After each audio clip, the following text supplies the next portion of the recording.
من رمز خوشبختی واقعی را یافتم. باید حال را دریابی، نه اینکه همیشه افسوس گذشته را بخوری و فکر آینده باشی. باید قدر لحظاتی را که در اختیار داری بدانی.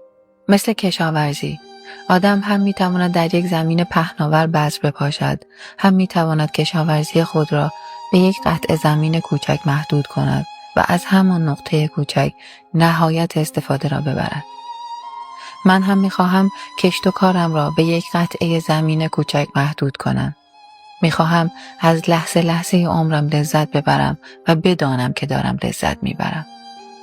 بیشتر مردم زندگی نمی کنند، فقط می دوند.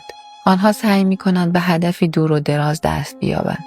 اما در وسط راه چنان از نفس می افتند و خسته می شوند که اصلاً مناظر زیبای محیط آرام اطراف خود را نمی بینند.